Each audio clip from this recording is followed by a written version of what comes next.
Hello once again, time for me to look at some more pictures of upcoming LEGO sets. If you've watched my channel for more than a few days, you know that this is not my regular type of content. It's not going to become my regular type of content either. It just so happens that right now there are a lot of new sets to look at. In this video, I'm going to focus on the new Star Wars sets. Some of them for the new movie, some of them covering older stuff as well. Once again, credit to brickset.com and also promobricks.de.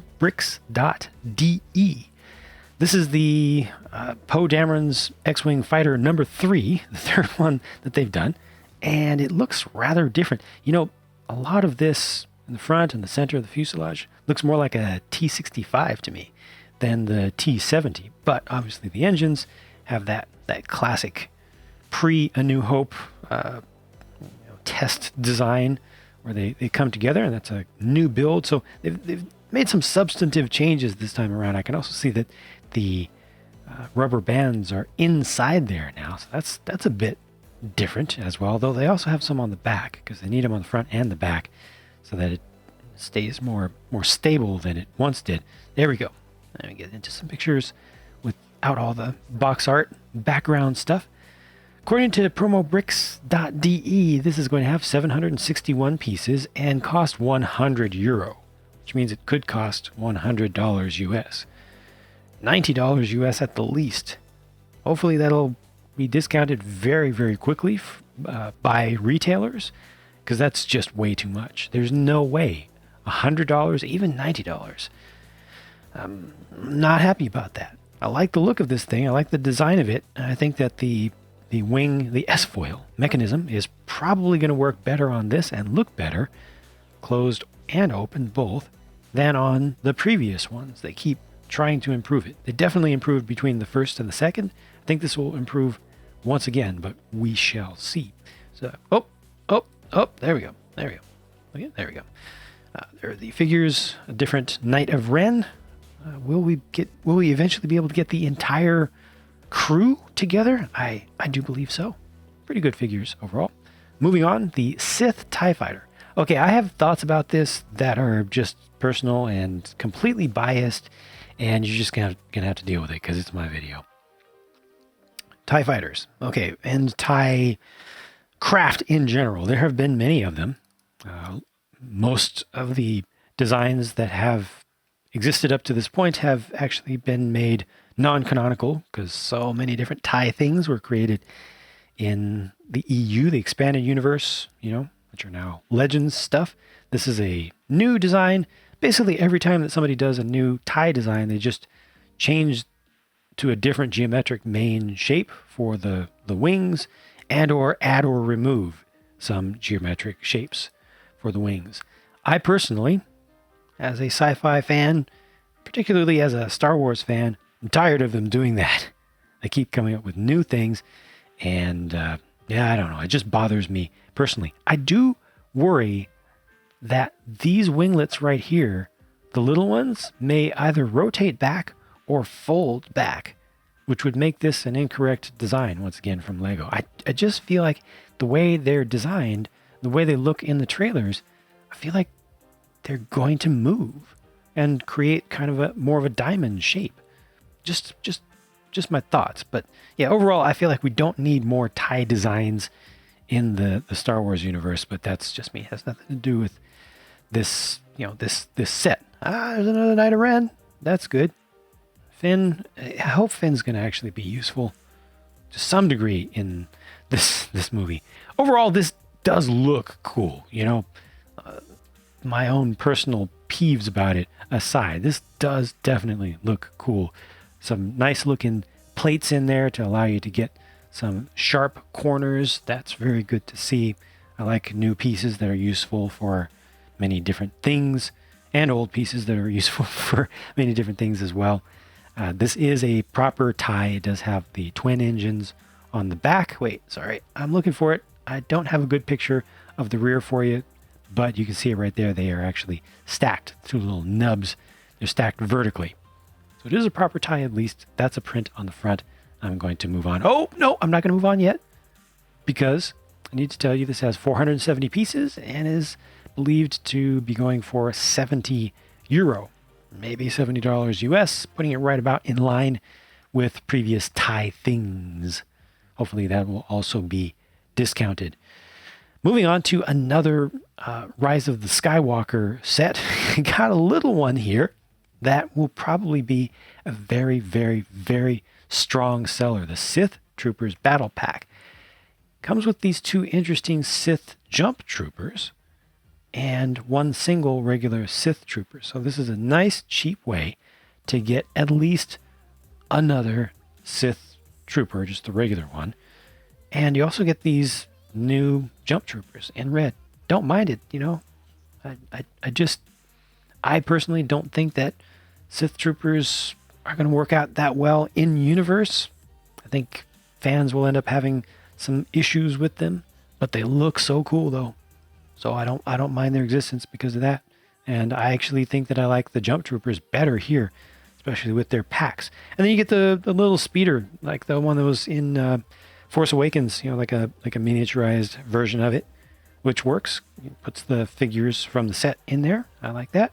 And you get one little extra. What is this dude? I already forgot. Oh, it doesn't show on here, and I don't have a listing handy, but this is just a regular, you know, little battle pack, expected to go for $15 US. Comes with 105 pieces. I think, like I said, this is going to sell really, really well, just because.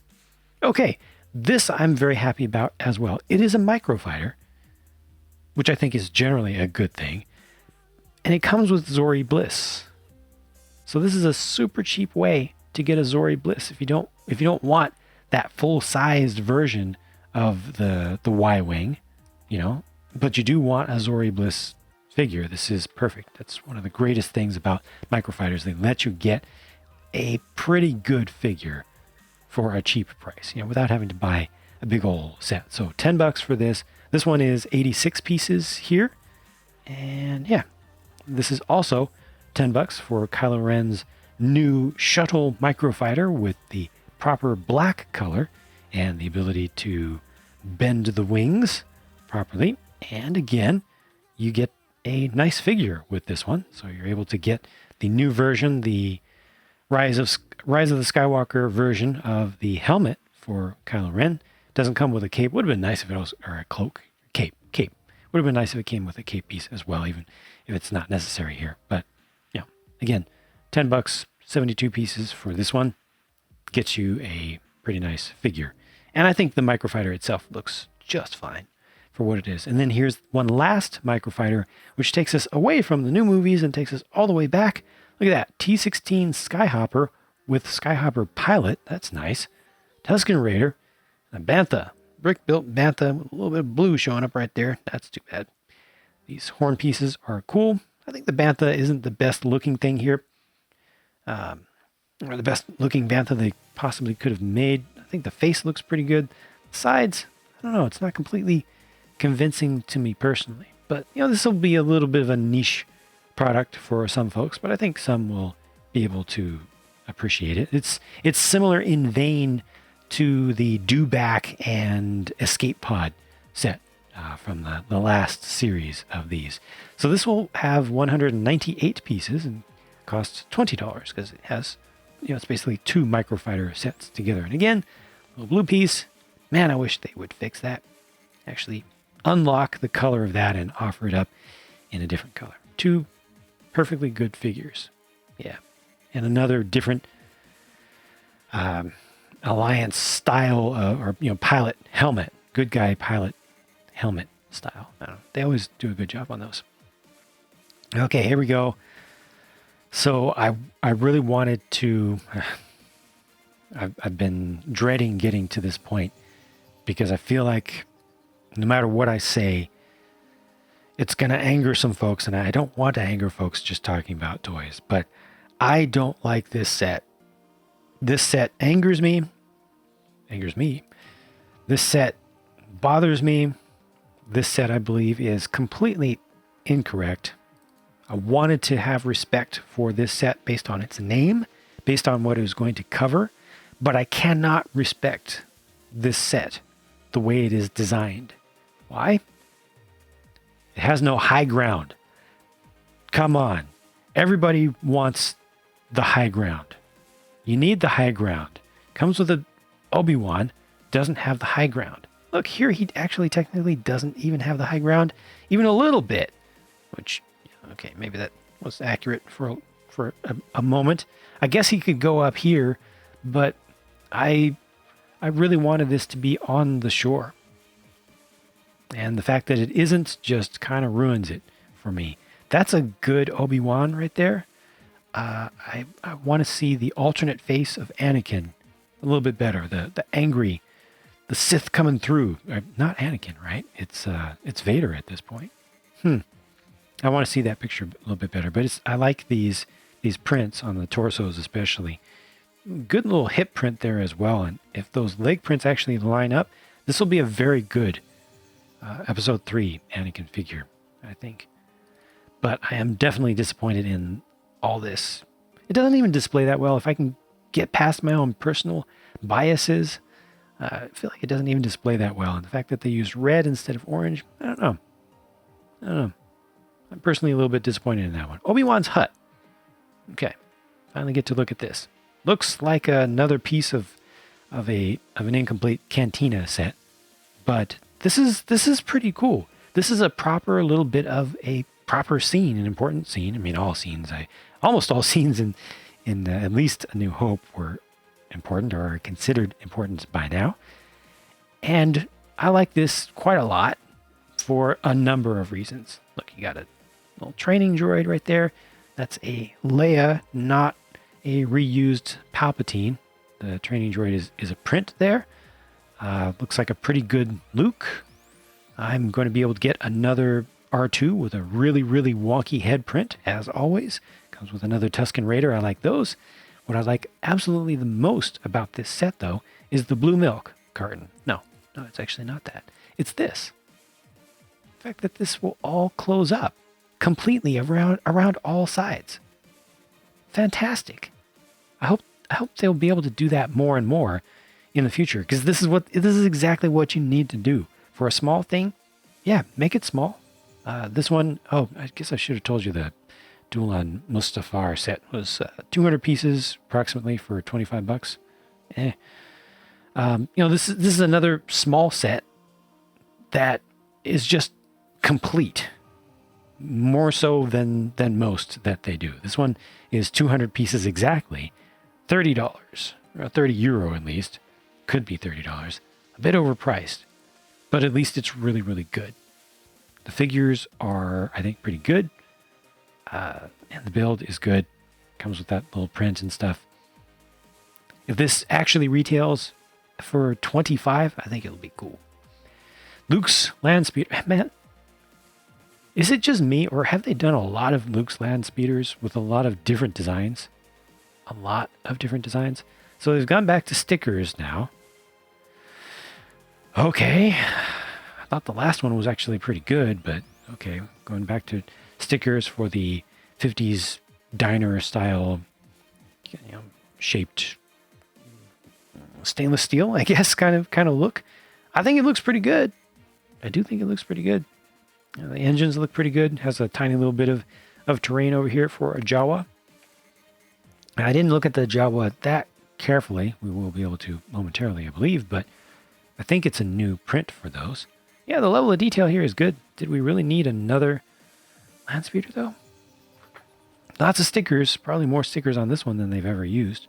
Nice use of the little spool piece right there. Yeah, I think it's good. I don't know if there's been enough time since the last one's release. I don't mind re-releases and updates to things, but space them out a little bit. What I like most in this set is the poncho for Luke. Moving right along. Oop. I'm getting a little bit better at controlling this basic program here and doing this whole live recording thing, but I'm still not too smooth about it. I just need to get more practice. I'm trying. This is a juniors style 4+ snow speeder, 91 pieces for 20 euro or about $20. I'm assuming this will be immediately discounted at most major retailers by a good 20% at least. I'm hoping. Comes with wedge Antilles, and it's a very small set that's based on mostly a single piece. Most of the bottom of the snowspeeder there is one individual piece that's just preformed that they've used at least a couple times by now, and I think it looks fine. You know, it's juniorized. There you go. You can see that main piece down there. It's just in white. I think it's fine for what it is. I appreciate the fact that this gives you a proper battle between a speeder and a speeder, and you also have a cannon to go with it. A little bit of terrain. I'm good with it. I'm happy with this, especially for the age range, and I'm sure that folks above the recommended age will be able to enjoy this as well. Again, another nice printed helmet. Wedge looks pretty good there to me.